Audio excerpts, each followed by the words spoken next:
guys, good morning. So I'm just working on some garden maintenance again today. I have so much to do out here. I don't even know where I'm gonna start. I'm gonna try to avoid looking at any tree because I don't want to spend a bunch of my time pruning because there's so many perennials that need attention.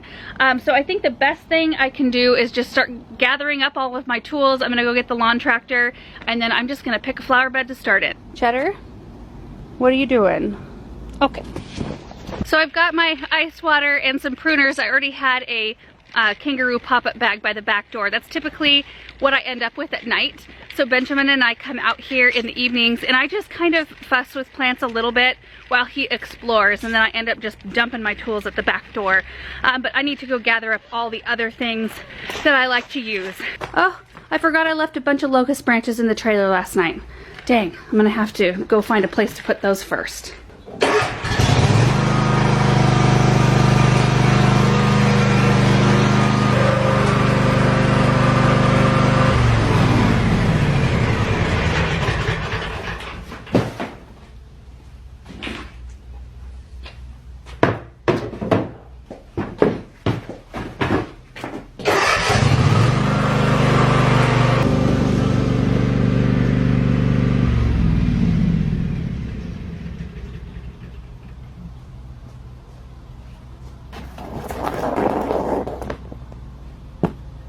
So we're in the area right behind the gazebo, and this flower bed is in the shade for a little while in the morning, so I'm hoping to get this one done. And it's looking a little bit mangy, so I have 5 Mary Rose David Austin roses kind of in a swoop through here, or a drift, and they need to be deadheaded really bad, as do most of the daisies. Most of them are spent at this point. This is Cat's Pajamas Nepeta. Lots of spent blooms on that. So I'm expecting a pretty nice look when I'm all done. I'm also going to be cutting back most of the delphiniums back here. There are some that have a few blooms, but most of them are kind of toppled and they need to just be cleaned up. But before I start in with all of my cutting back, I am gonna spread some mosquito repellent around because this is our worst area for mosquitoes and I don't want to get eaten alive out here.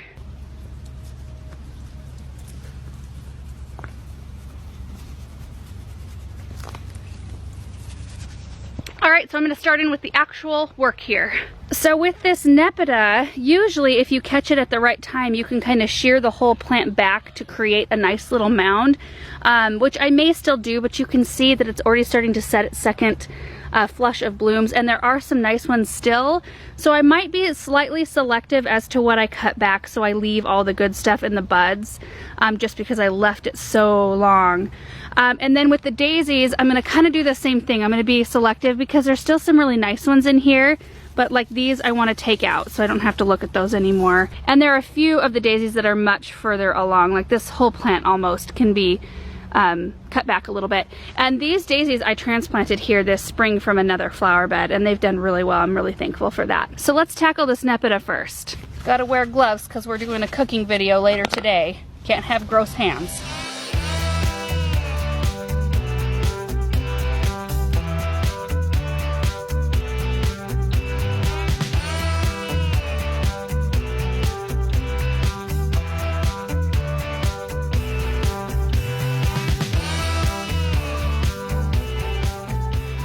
Nepeta and daisies are done and we're starting to get more light in this flower bed right now. While we're here, I'll show you, we've got some drumstick alliums, which are spent, but I'm really enjoying the texture they're bringing still to this area, and they still have some really pretty color. So if you look at that, they've got some really nice purple, which looks really pretty with my Summerific Berry Awesome Hibiscus, which these two are doing great. I have a third tucked in back there, and it's got buds on it, but it's a little bit iron deficient, so I'm gonna have to put some iron tone on that. But like I said, I selectively pruned this Nepeta so that I didn't sacrifice the blooms that are still there. So there are still some spent blooms in there. You know, I could spend a lot more time, but I just don't have time to fuss that much on these perennials. The daisies here I selectively pruned as well, and I just took each spent bloom down to where I saw a new bloom forming. So like on this one here, I cut that one, that spent bloom off there where I saw a new bud forming, which will be a new flower. And there are buds all over on these daisies, so I'm expecting another nice show of color. So now I'm going to tackle the roses and delphiniums. We have done a more in-depth video on rose deadheading. It's been a long time ago though, so we're probably due for a refresh, but let me just show you kind of in short what I'm going to be doing. So let's take a look at this branch right here. Clearly these roses are done and need to be pruned off. So what I like to do is follow the stem down to the first set of 5 leaves right here, and then I just cut above that. But you do want to be careful because like this set is perfect because it's facing this direction.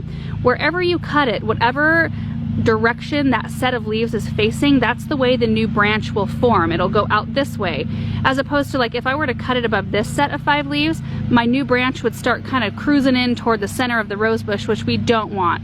We want it to be a nicely shaped shrub without wonky branches. So this is where I'd cut that one. Now there is a cluster of blooms right here where we've got a really nice one. Isn't that pretty? So beautiful. So what I'll do, because I want to enjoy this bloom, is I'll just take each one of these individual blooms off right where they connect to the main stem. So I'm not worrying about leaves or anything, I'm just taking off the spent blooms. I hope that wasn't confusing. So now I'm going to take after these rose bushes and get the delphiniums cut back.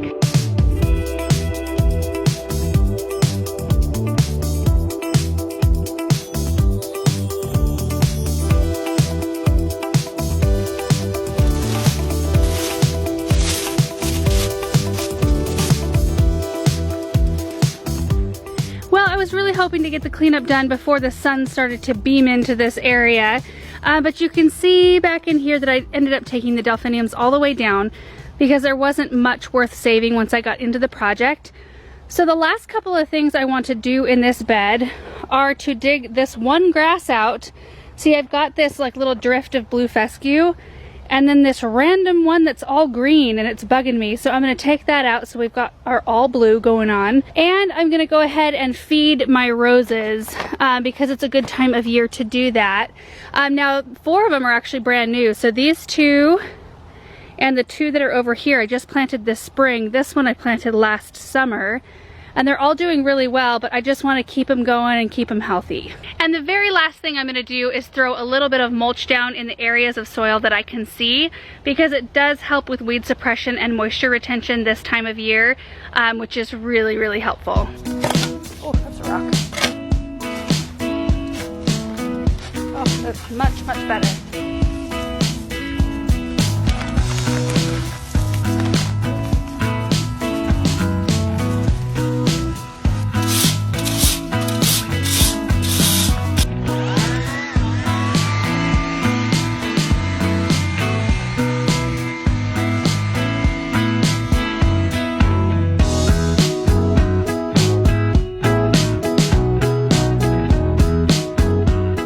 I most certainly did not beat the sun, but everything is looking much tidier. The cutback and the mulch just help so much. So I am running out of time in order to do any more projects today, so I thought I would just go over these plants a little bit. So the Cat's Pajamas Nepeta is one that grows about 1 foot tall, maybe a little bit more, and then spreads out about 18 inches or so. So I thought it'd be pretty to have a drift start at this pennisetum and kind of tuck in behind the blue fescue right here. And which, by the way, I love these drifts of grasses back here. These were here when we moved in. Aaron's not a huge fan, especially of the blue fescue, but I think it's going to be so pretty once these Mary Rose roses really establish and get bigger, having that pink with that light blue. And I love the native feel of this. And from this angle, I think it's just so pretty over the pathway. The Daisy May daisies right there, so there are 4 of them. They grow like maybe 20 to 24 inches tall. So I thought that they would be a good stair step like up and fill in a little bit around the roses. This is a Skylands Oriental spruce right here. Very architectural and sparse. It's doing okay in this area. So far, it's not burning. It's looking a little bit like it had some needle cast this spring, and I'm seeing I left my hose out behind it, so ignore that.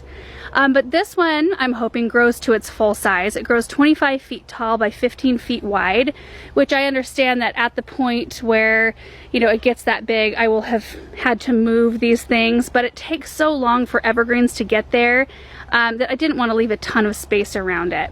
And then back in there is where the delphiniums were, and then just beyond the delphiniums there's a little drift of lady's mantle or Alchemilla mollis, which is a gorgeous perennial. So anyway, this area just spruced right up. It's looking so good. You can see the pinky winky hydrangea standards are blooming. And you guys, I just noticed this. I'm gonna zoom in on this tree. We've got a huge, I think it's a hornet's nest.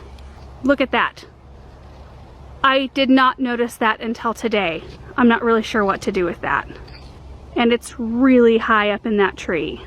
So here's a look at this area from this other side. And I love that you can look across all these beds and you can see Hebe there underneath the weeping willow. I think it's just such a pretty area. You can see the pots of flowers in the petunia tower. You know, when I cut back the delphiniums, it does leave quite a void right in here, but they usually recharge and put on another bloom this season. So I'm looking forward to that. It doesn't take usually that long. But I wanted to show you the ladies' mantle from up close. They're just the most beautiful perennials, super tough. They look gorgeous when water collects on their leaves, and they almost look like kind of lettuce-esque. I should deadhead them. These are their blooms right here. And when they're in bloom, they kind of look like this. They're a little bit more yellow, but they're just kind of a really pretty, just charming plant. I love it. Lupins right back in here that I kind of cleaned up and cut back. And then of course we start in with our hibiscus over there. And then these containers are doing really well. We've got Wicked Hot Coleus in there, and then the Chocolate Drop. I put Diamond Snow in there, I think is what it's called. Totally engulfed by the Coleus. But you can see the Dichondra peeking out from underneath on both of these. See that Dichondra? So pretty. Like, this is all foliage. All gorgeous. Okay, back on the other side, I just wanted to show you the bed that's right beyond this one, because I think it's looking really pretty. There's Purple Shibboleth Lamium, White Gomphrena, Supertunia Bordeaux. There's some Wicked Hot Coleus. That is a Murray's Double File Viburnum, and then there's hostas all over in this area with the Japanese maple. It's just turning into a really pretty lush area. I don't know if you guys remember, but there used to be 2 juniper trees in here that we had removed eventually because they had blight really bad. Totally loving this area so much more now. So I think that's pretty much it for this video. That's all I can squeeze into this morning. We have a whole bunch of things we have to do this afternoon, and I've got to get everything watered first. With it getting so hot today, I've got to make sure everything is ready for that. So anyway, I'm happy with getting at least one flower bed done and weeded and mulched, cut back, fertilized. Everything is done in this area, so I can check that one off the list and move on to the next one. So thank you guys so much for hanging out with me and watching this video, and we will see you in the next one. Bye. Oh, and if any of you guys have any suggestions on that big old bee's nest, let me know. I have never dealt with something like that before. A little scared.